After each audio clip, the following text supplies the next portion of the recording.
ఎక్కడో చదువుకున్నాను, రాజ్యాన్ని పాలించే పాలకులు ప్రజలు చైతన్యవంతులు కాకూడదు, ప్రజలు తెలివివంతులు కాకూడదు అని చెప్పి కోరుకుంటారు. ఎందుకంటే ప్రజలు తెలివివంతులు అయితే మన పప్పులు ఉడకవు.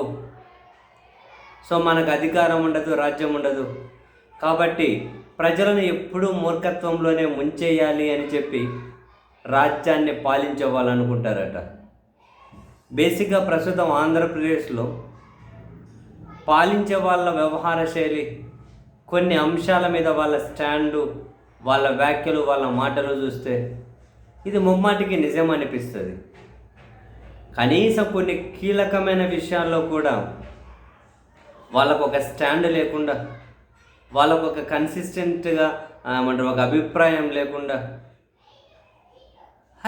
రెగ్యులర్ ఇంటర్వ్యూస్లో రాజకీయపరమైన నిర్ణయాలు మారడం వేరు, సిద్ధాంతపరమైన నిర్ణయాలను కూడా మార్చేసుకుంటూ ఏ విధంగా ప్లేట్ ఫిరాయిస్తారో, వాళ్ళు ప్లేట్ ఫిరాయించడం కాదు, అందరూ మా మాటే నమ్మాలి, అందరూ మా మాటే వినాలి, అలా వినేవాళ్ళే మంచోళ్ళు, వినని వాళ్ళంతా కనుక నీచులు అనే విధంగా చిత్రీకరిస్తూ ఉంటారు. ఇప్పుడు హిందీ తీసుకోండి, తాజాగా ముఖ్యమంత్రి చంద్రబాబు నాయుడు గారి అసెంబ్లీలో అంటూ హిందీ నేర్చుకోవాలి, హిందీ కావాలి, ఢిల్లీకి పోతే హిందీలో మాట్లాడాలి, హిందీ అవసరము, హిందీ ఆవశ్యకత గురించి మాట్లాడుతూ ఉన్నారు. మరి 45 సంవత్సరాల రాజకీయంలో చంద్రబాబు గారికి ఎప్పుడు హిందీ అవసరం రాలేదా? ఎందుకు రాలేదు? ఇంతకుముందు హిందీకి వ్యతిరేకం వీళ్ళు హిందీకి వ్యతిరేకంగా ఉన్నప్పుడు ప్రజలందరూ హిందీకి వ్యతిరేకంగానే ఉండాలి. వీళ్ళు హిందీకి అనుకూలంగా ఉన్నప్పుడు ప్రజలంతా వీళ్ళు హిందీకి అనుకూలంగానే ఉండాలి. వీళ్ళు ఏదంటే అది, వీళ్ళు ప్లేట్ ఇట్లా తిప్పితే అది కరెక్ట్ అనాలి, అట్లా తిప్పితే అట్లా కరెక్ట్ అనాలి. అలా కరెక్ట్ అనే విధంగా కొన్ని గుంపులను పత్రికల ముసుగులు, మీడియా ముసుగులు, పిఆర్ టీంల ముసుగులు, సోషల్ మీడియా ముసుగులు రెడీ చేసి పెట్టుకోవాలి. సో ఈ గ్రూప్ పని ఏంటి? వీళ్ళని అభిమానించే వాళ్ళను మరింత బానిసలు చేయాలి, మరింత మూర్ఖత్వంలోకి నెట్టేయాలి. ఇవి ఏ రాజకీయ పార్టీలైనా ప్రస్తుతం పాలకులు వీళ్ళు కాబట్టి వీళ్ళ గురించి మాట్లాడుకోవాల్సి వస్తుంది. ప్రతి అంశంలోనూ ఇటువంటి ఫిరాయింపులేనా? ప్రతి అంశంలో కూడా ఒకసారి మోడీ గారిని తిడితే తిట్టడం కరెక్ట్ అని ప్రజలు మద్దతు ఇవ్వాలి, మోడీ గారిని మరోసారి పొగడడం కరెక్ట్ అని ప్రజలు మద్దతు ఇవ్వాలి. వీళ్ళు అధికారంలో లేనప్పుడు అప్పులు చేస్తే అప్పులు రాష్ట్ర వినాశనం కోసం అని చెప్పి వీళ్ళు మాట్లాడితే దానికి ప్రజలు మద్దతు ఇవ్వాలి.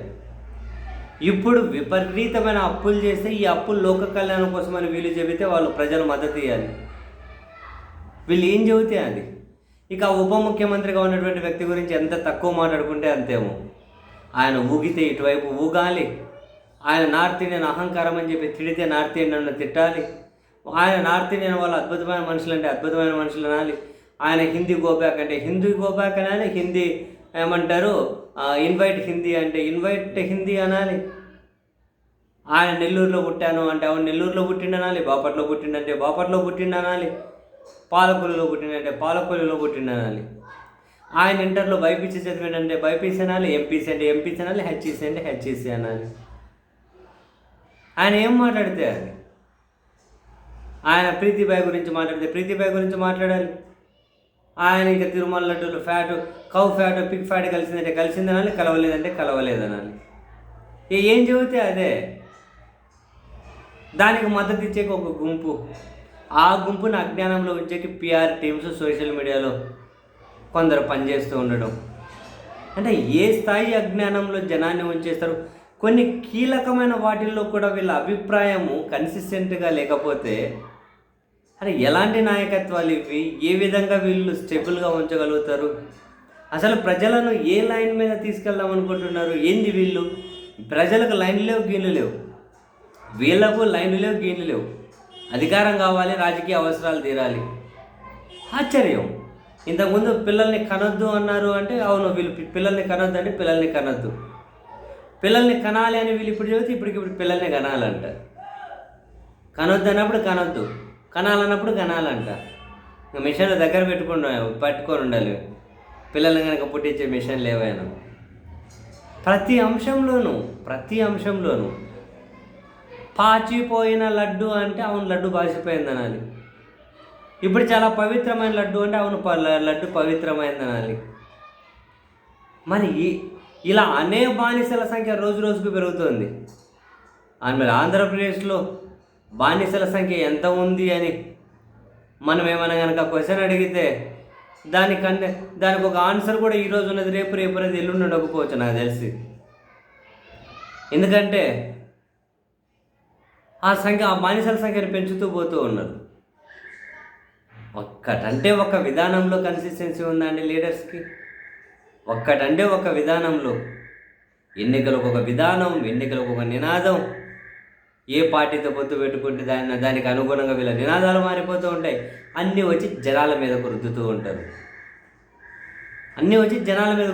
ఉంటారు. అసలు ఎలాంటి లీడర్షిప్ అయితే ఉండకూడదు అనుకుంటున్నాము. సీరియస్లీ ఆంధ్రప్రదేశ్లో అంతా అన్ని రాజకీయ పార్టీలు అట్లే తయారయ్యాయి, అన్నీ అలాగే తయారయ్యాయి. ఎంత దారుణమైన నిజంగా. కనీసం జనాలను చైతన్యం చేద్దామనే ఆలోచన ఏ నాయకుడికి రావట్లేదు.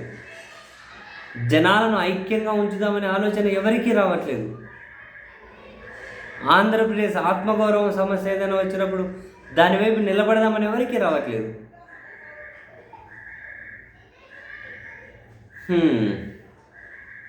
కానీ అండి ఏం చేసేదని దేవుడు ఇంత దారుణంగా పాలకాలు వ్యవహరిస్తూ ఉంటే, ప్రభుత్వాలు ఇలా ఉంటే అరే ఆశ్చర్యం కలుగుతుందబ్బా.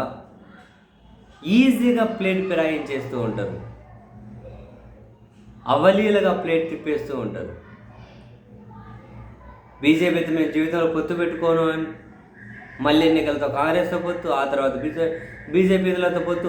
ఈ గిత్తులు వాళ్ళ రాజకీయంగా ఎలాంటి నిర్ణయం అన్నా తీసుకొని అని ఆ కన్సిస్టెన్సీ లేని మనస్తత్వాన్ని తెలియజేస్తుంది. అయినా పర్లేదు రాజకీయం కోసం కీలకమైన విధానపరమైన నిర్ణయాలైనా ఇప్పటికి పిల్లల్ని కనేయండి అంటారు. ఎట్లా కంటారు?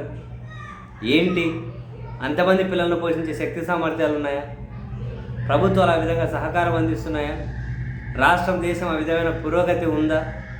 ఏం చేయాలి? పిల్లలన్నీ కనేసి సరిగ్గా పౌష్టికాహారం పెట్టలేక, సరిగ్గా చదువు చెప్పించలేక, మరింతమంది మూర్ఖులను, మరింతమంది బానిసలను తయారు చేయడం కోసం ఉపయోగపడాలా? అంతా మంచి జీవన ప్రమాణాలు ఎక్కడ? అరే సక్కంగా కల్తీ లేని తిండి పెట్టలేకున్నారు. నీ పాసుకుల కల్తీ లేని తిండి పెట్టలేకున్నారు. పిల్లల్ని కనండి అంటారు.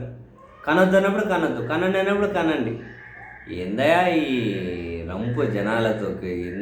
ఏందయా కర్మ జనాలకి నిజంగా.